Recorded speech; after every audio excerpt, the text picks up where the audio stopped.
Mount Zion. Good morning, Mount Zion. One more time, boys and girls. Would you say, good morning, Mount Zion? Good morning, Mount Zion. Very good. Amen. Layla, would you come to the stage, please? What is your occupation? I am a civil rights activist. I understand that your life was full of hardships. Yes. Once I was wounded 5 times before breakfast. The scars will be on my body for the rest of my life. And overseas through a 2-pound weight that hit me in the head, caused me to have seizures and severe headache. All right. You are known for the Underground Railroad? Yes, I am. What did it feel like when you crossed from a slave state like Maryland into a free state like Pennsylvania? I felt like I was in heaven. Right. You said that it felt like you were in heaven. So how did others refer to it?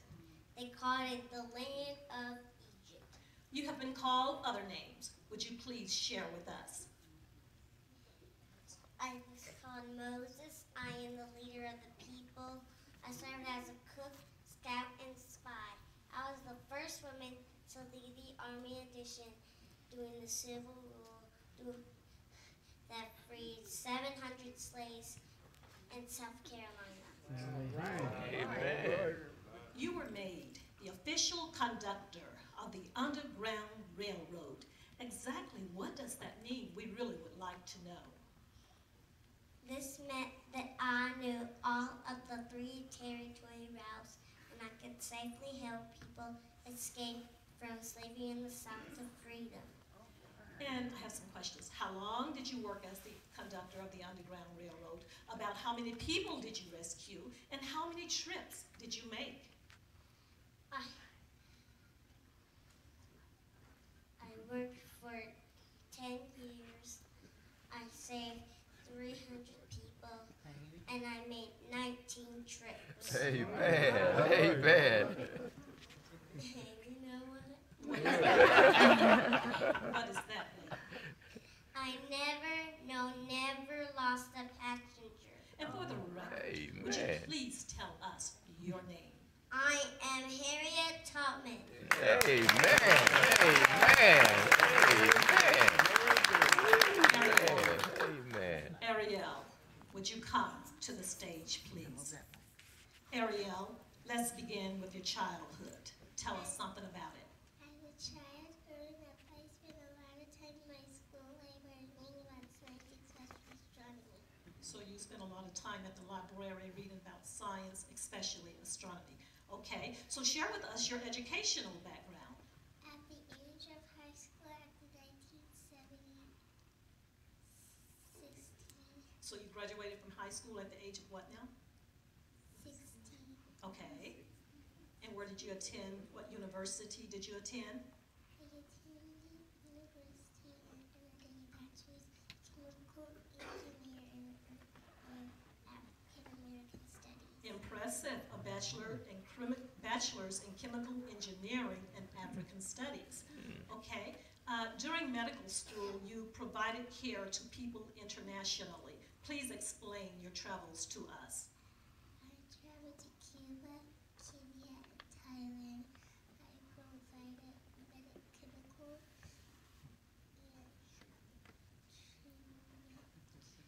And after serving as a physician, you decided that you wanted to follow your dream. Tell us your dream in your very loud voice. I dreamed of being an astronaut.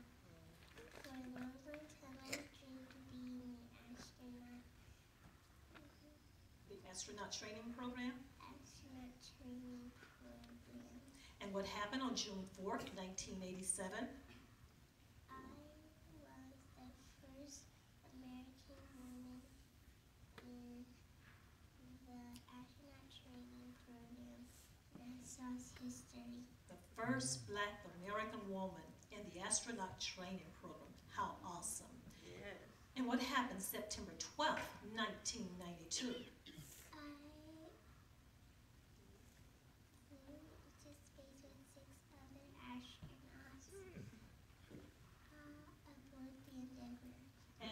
in space with these 6 other astronauts for how many days? I'm curious. 8 days. 8 days. I understand that you are fluent in more than English. What other languages are you fluent in? Russian, Japanese, and Swahili. List your other accomplishments. I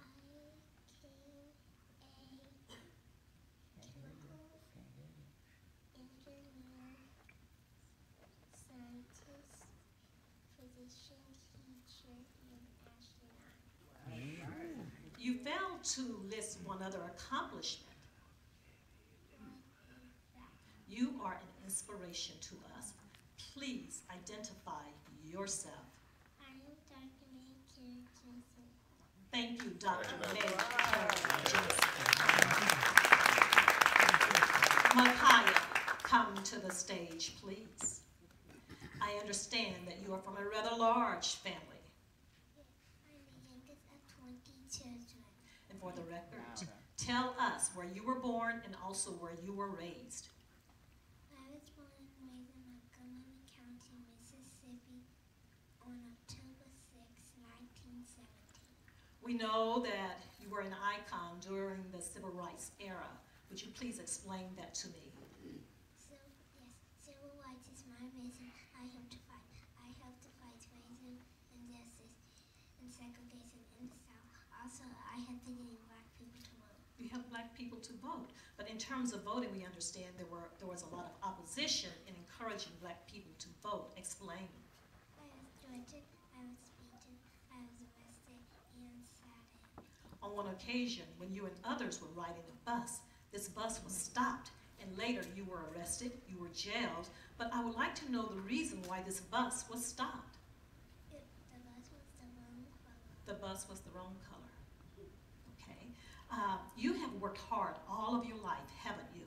Yes, I worked hard in the college here, starting at the age of 6. On your tombstone, one of your famous quotes is written. Would you share with us that famous quote? I am tired of being sick and tired. Tell us your name, please. I am Fanning Lou Hammer. Amen. Amiris, come to the stage, please.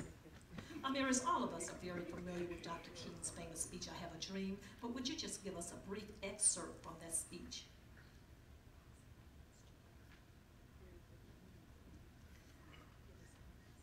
It's happy today that America default as there's our father, there's our citizen, character, star army, is the allocation.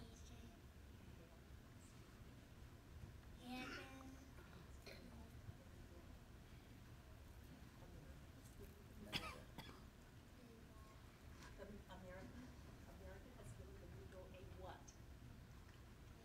People A bad? check. But Amiris, we refuse to believe that the Bank of Justice is what? Bankrupt. The Bank of Justice is not what, Amiris? Bankrupt. All right, all right. Very good, thank you, Amiris. JL, would you come to the stage, please? JL, how long has American Black History Month, when did Black History Month start to be recognized as a celebratory event? Since 1926, And who established Black History Month? Dr. Carter G. Woodson. And considering the racial times at that point in our history, he must have been a very smart man to initiate such an innovative tradition. He earned a degree from where now? Harvard, okay. And what do you think why do you think he established Black History Month?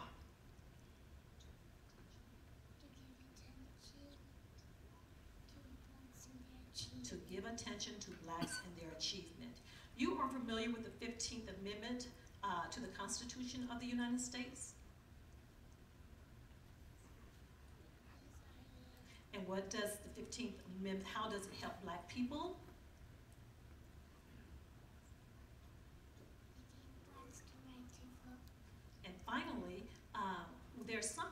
Jim Crow laws, and we know that these laws legalized what?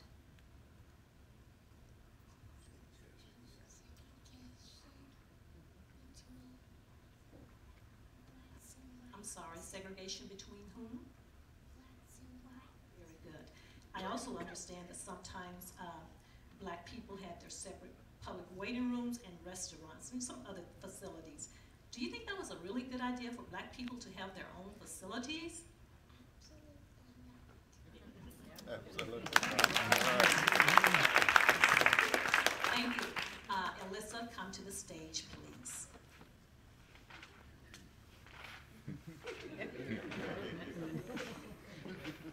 Alyssa, history maintains that you are a child prodigy because of your vocal talents, even as a child. That is correct. Right. I understand that your parents could not afford to pay for formal training voice lessons. So how were you able to receive this formal training? Members of my church congregation raised money for me to attend a musical and also to study under a renowned teacher. Your family was very supportive of your musical talents. I understand that your father even bought you a piano. Yes, he did, but we didn't have money for piano lessons. I taught myself how to play a piano. Extraordinary. And what do you see as your contribution to other black performers? I have breakdown barriers for Black American performers. Would you share with us a brief synopsis of your famed career? Yes, I have toured Europe. I have performed at Carnegie Hall. And I also understand that you were invited by President Roosevelt and his wife to perform where? At the White House. Very good. You know, you really, truly are amazing. Tell us who you are, first of all, and then could you possibly honor us with your beautiful voice? Yes, I am Marian Anderson. Would you please honor us with your voice? Yes. I have joy, joy, joy, joy down my heart. Yes, down my heart. Yes, I have joy, joy, joy, joy down my heart. Yes, down my heart today.